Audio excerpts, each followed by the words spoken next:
वसुदेवसुतं देवं कंसचाणूरमर्दनम् देवकी परमानन्दम् कृष्णं वन्दे जगद्गुरुम् कृष्णं वन्दे जगद्गुरुम्। ओम। श्रीमद् भगवत गीता अष्टम अध्याय के चौथे श्लोक पर विचार चल रहा था, जिसमें अर्जुन के 6 प्रश्नों का समाधान हुआ। अब अंतिम प्रश्न के अंत काल में कैसे आप जानने में आते हैं, जो फिर कभी विस्मृत नहीं होते, फिर कभी नहीं भूलते। श्लोक नंबर 5। अंत काले च मामेव स्मरन् मुक्त्वा कलेवरम् यः प्रयाति समद्भावम् याति नात्यत्र संशयः। योगेश्वर श्री कृष्ण कहते हैं कि जो पुरुष अंत काल में अर्थात मन के निरोध और विलय काल में मन मिट चुका है, परमात्मा के अंदर विलीन हो चुका है, ऐसी मनस्थिति के साथ जो पुरुष मेरा ही स्मरण करते हुए शरीर के संबंध को छोड़ अलग हो जाता है, वह साक्षात मेरे स्वरूप को प्राप्त होता है, इसमें संशय नहीं है। 2 बातें आई, मन का निरोध और मन का विलय प्रभु में। और ऐसी स्थिति के साथ, ऐसी मनस्थिति के साथ परमेश्वर का स्मरण करते हुए शरीर का जो संबंध अलग हो जाता है, तो कह रहे हैं वह व्यक्ति साक्षात मेरे स्वरूप को प्राप्त होता है, इसमें संशय नहीं है। शरीर का निधन शुद्ध अंतकाल नहीं है। तो शरीर की मौत आती है उसको वो शुद्ध अंत नहीं बता रहे भगवान। वो क्या कह रहे हैं, मरने के बाद भी शरीरों का क्रम पीछे लगा रहता है, एक के बाद एक जन्म तो होता ही है जीवात्मा का। संचित संस्कारों की सतह के मिट जाने के साथ ही मन का निरोध हो जाता है। तो मन का निरोध क्या है असली रूप में, जो हमारे इकट्ठे किए हुए संस्कार होते हैं, उनकी जो तह होती है, तह पे तह होती है अंदर, जब वो सब मिट जाते हैं तो मन नहीं रहता। और आखिर में जब वो मन भी विलीन हो जाता है तो वहीं पर अंतकाल है। शरीर के जाने की बात नहीं है, संस्कार बिल्कुल मूल से खत्म हो गए, मन भी नहीं बचा। इसी को भगवान यहाँ पर योगेश्वर श्री कृष्ण अंतकाल कह रहे हैं। माना क्या, जीते जी शरीर का अंत। कैसे, क्या भाव है इसके पीछे, क्योंकि इसके बाद शरीर धारण नहीं करना पड़ता, जन्म मरण का चक्कर समाप्त। ये क्रियात्मक है, ये क्रियात्मक है, करके पाया जाता है, ये कहने की बात नहीं है। क्रियात्मक कैसे है, बोला क्रियात्मक का मीनिंग है कि जब साधक अपने जीवन में आसक्ति रहित होकर कर्म करता है। और कैसे करता है आसक्ति रहित कर्म, जैसे आप एक दृष्टांत सुनाया था कि बहुत सारे मजदूर पत्थर कूट रहे हैं, एक सन्यासी वहां से निकलते हैं, संत एक से पूछते हैं क्या कर रहे हो भाई, तो पहला बोलता है दिखाई नहीं दे रहा, पत्थर कूट रहा हूं, पत्थर तोड़ रहा हूं। संत आगे जाते हैं, दूसरे से भी वही सवाल करते हैं। दूसरा बोलता है अपने परिवार के लिए, बाल बच्चों के लिए रोजी रोटी कमा रहा हूं। तीसरे से पूछते हैं तो वो मजदूर कहता है मैं भगवान का मंदिर बना रहा हूं। देखो काम तीनों एक ही कर रहे हैं, पत्थर तोड़ने का, लेकिन सबका नजरिया भाव अलग अलग है। ठीक इसी तरह से जब भगवान यहाँ कहते हैं कि जिसके बाद शरीर धारण नहीं करना पड़ता, वैसा मन का विलय हो जाना, ये क्रियात्मक है। तो क्रियात्मक कैसे होगा? कर्म तो इंसान हर समय करेगा ना, क्रियात्मक बोला भगवान ने। कर्म जब वो कर रहा है तो कैसे कर रहा है? आसक्ति रहित होकर कर।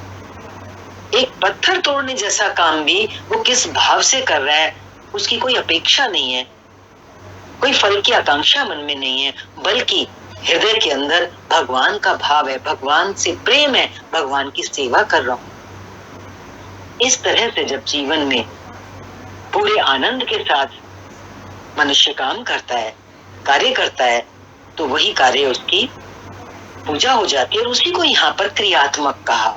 मीन्स उस स्थिति की प्राप्ति क्रियात्मक है, करके ही पानी है। कर्म तो करना ही करना है, कर्म तो छोड़ नहीं सकते, लेकिन कर्म के पीछे भाव कौन सा है? शरीर का, हाँ, इसलिए यहाँ पे बोला ये क्रियात्मक है। केवल कहने से, वार्ता क्रम से समझ में नहीं आता, शब्दों में इस बात को हम कह रहे क्रियात्मक है, खाली ऐसे नहीं, उसको करना है आसक्ति रहित होकर। क्योंकि जब तक वो दृढ़ता अंदर में, आसक्ति रहित अंतःकरण पूरी दृढ़ता से नहीं तैयार हो जाता, तो क्या बोला, जब तक वस्त्रों की तरह शरीर का परिवर्तन हो रहा है, तब तक शरीरों का अंत कहाँ हुआ?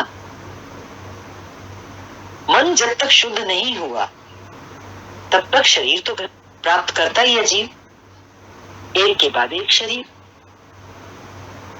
मन के निरोध और निरुद्ध मन के भी विलय काल में जीते जी ही होना है ये। पहले तो मन का निरोध होगा, फिर जब वो मन निरुद्ध हो चुका होगा, शांत हो चुका होगा, शांत होने के बाद वो लीन भी हो जाएगा, विलय हो जाएगा अपने इष्ट में। तो जब ऐसा होता है, मन निरुद्ध हुआ और फिर वो विलय भी हो गया, तो वो कह रहे हैं जीते जी शरीर के संबंधों का विच्छेद हो जाता है। देखो हमारे बंधन का कारण क्या है? जन्म मरण का बंधन जिसकी बात चलती है, वो हमारे शरीरों के संबंध ही तो हैं। अपने शरीर से भी संबंध ले लो और अपने शरीर वालों से संबंध ले लो।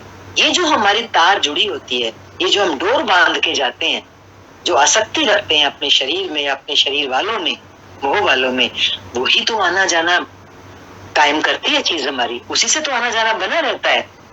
लेकिन मन का निरोध और उस मन का इष्ट में एक हो जाना, वो हमारे जीते जी ही, इस शरीर में रहते हुए ही शरीर के संबंधों को समाप्त कर देती है वो चीज। आगे कह रहे हैं, यदि मरने के बाद ही यह स्थिति मिलती तो श्री कृष्ण भी पूर्ण ना होते। उन्होंने कहा कि अनेक जन्मों के अभ्यास से प्राप्ति वाला ज्ञानी साक्षात मेरा स्वरूप है।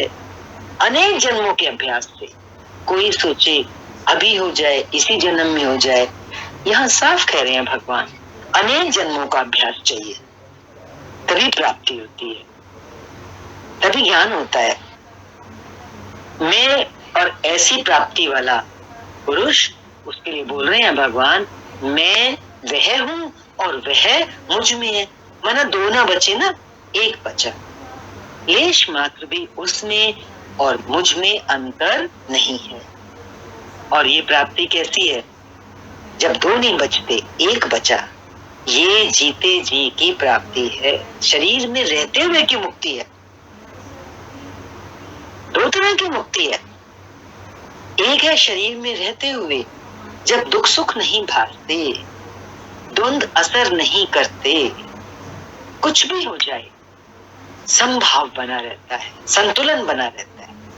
ये भी तो एक प्रकार की मुक्ति ही है कि छूटे हर बात से। नहीं तो हर बात में डावाडोल होता है मनुष्य का मन।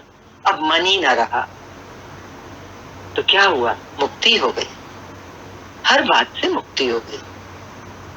जब फिर कभी शरीर ना मिले, वह शरीरों का अंत है, वो दूसरी मुक्ति है कि उसके बाद फिर शरीर ही नहीं मिलता। जीते जी मुक्ति प्राप्त करने के बाद फिर ऐसी स्थिति भी आती है कि फिर अगला जन्म, अगला शरीर नहीं मिलता। अब ये तो वास्तविक शरीरांत का चित्रण हुआ, जिसके पश्चात जन्म नहीं लेना पड़ता। दूसरा शरीरांत मृत्यु है, जो लोक प्रचलित है, किंतु इस शरीरांत के पश्चात उन्हें जन्म लेना पड़ता है। यम यम वापि स्मरन् भावम् त्यजत्यन्ते कलेवरम् तम तमेवैति कौन्तेय सदा तद्भाव भावितः। कौन्तेय, मृत्यु के समय मनुष्य जिस जिस भी भाव को स्मरण करता हुआ शरीर को त्यागता है, उसको ही प्राप्त होता है। कहते ना, अंतमति सो गति। अंत में मोह वालों को याद करता है तो फिर मोह वाले वातावरण में ही जाकर के संसार में फिर पड़ता है। अंदर में गुरु से तार जुड़ी है, अपने स्वरूप से तार जुड़ी है, तो भगवान को याद करके शरीर छोड़ता है। जैसा जैसा भाव। हमारे एक संत कहा करते थे, दिन में जो खाएगा शाम को उसी की डकार आएगी। ऐसे ही सारा जीवन जिसका स्मरण किया होगा उसी का ना अंत समय में वर्ण आता है।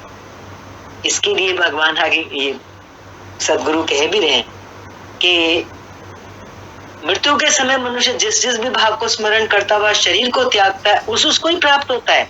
तब तो बड़ा सस्ता सौदा है। आजीवन मौज करें और मरने लगे तो भगवान का स्मरण कर लेंगे। किंतु श्री कृष्ण कहते हैं ऐसा होता नहीं है। उस ही भाव का चिंतन कर पाता है जैसा जीवन भर किया है। ये एक दिन और आखिरी समय की बात हो ही नहीं सकती। सारा जीवन, हर पल मन जिस भाव से जुड़ा होगा, जिसका रूप बन चुका होगा, तभी कहीं जाकर अंत समय में वैसी भावना उद्भव होती है। क्यों? कि जिसका अभ्यास हो गया वही विचार बरबस आ जाता है। जिसका जीवन भर अभ्यास किया गया है, अन्यथा नहीं हो पाता। भगवान कृष्ण ने कह दिया कि नहीं हो सकता, आखिरी समय में नहीं हो सकता।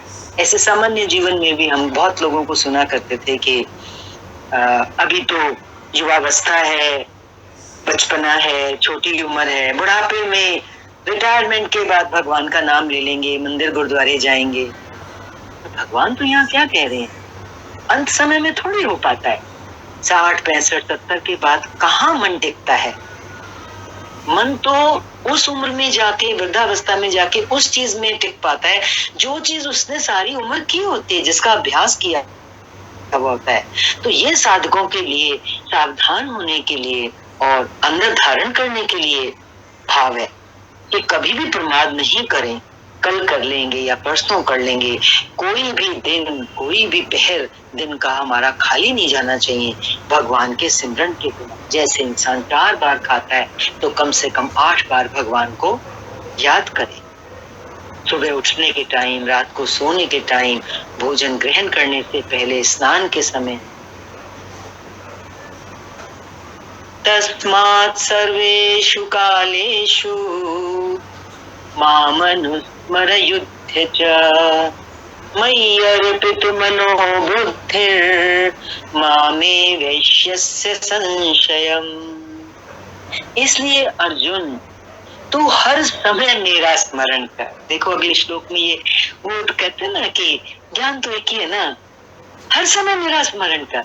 हम तो कह रहे हैं 5-6 बार सुबह शाम कर लो, पर नहीं। गीता जी क्या कह रहे हैं, भगवान क्या कह रहे हैं? हर समय मेरा स्मरण। अरे पता नहीं कौन सा पल तेरा आखिरी हो जाए, हर समय करे ना, ताकि उसकी याद के साथ शरीर छूटे। और बड़े आश्चर्य की बात है और हम सबके लिए ध्यान देने की बात है, हर समय उसका स्मरण भी कर और युद्ध कर। है? मुझ में अर्पित मन और बुद्धि से युक्त होकर तू निस्संदेह मुझे ही प्राप्त होगा। अब दो बातें बोली भगवान ने, मेरा स्मरण कर और युद्ध कर। है? ये कैसे होगा? मुझ में अर्पित मन और बुद्धि से युक्त होकर तू निस्संदेह मुझे ही प्राप्त होगा। तो इसके अंदर जो अंतर्निहित अभ्यास, अंतर्निहित जो संदेश हमें मिल रहा है कि हर समय हम उसका स्मरण करें, तो कैसे होगा? संसार में अनासक्त भाव से जीना ही परमात्मा का वास्तविक स्मरण है। अनासक्त भाव से जीना संसार में। हम तो आसक्ति से जीते हैं ना, पुत्र में आसक्ति, धन में आसक्ति, घर में आसक्ति, पत्नी में आसक्ति, यश पद, किस किस चीजों को पकड़ के चलता है इंसान। लेकिन सच्चा स्मरण जो प्रभु का है वो क्या है? संसार में कैसे चलना है, कैसे कर्म में वर्तना है, अनासक्त भाव से। तो अलग से स्मरण तो करने की यहाँ बात ही नहीं आ रही। यदि हमारा अनासक्त भाव है तो समझो हम संसार में जब विचरण कर रहे हैं, कर्म कर रहे हैं, तो हम परमात्मा का ही स्मरण कर रहे हैं। आगे बोल रहे हैं निरंतर चिंतन और युद्ध एक साथ कैसे संभव है? क्वेश्चन मार्क है यहाँ पर।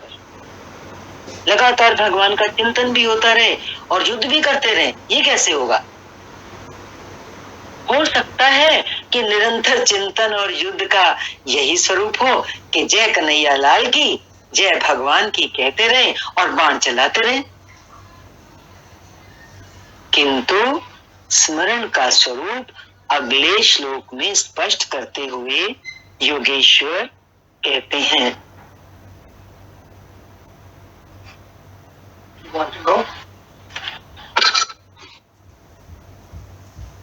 किंतु स्मरण का स्वरूप अगले श्लोक में स्पष्ट करते हुए योगेश्वर कहते हैं, ओम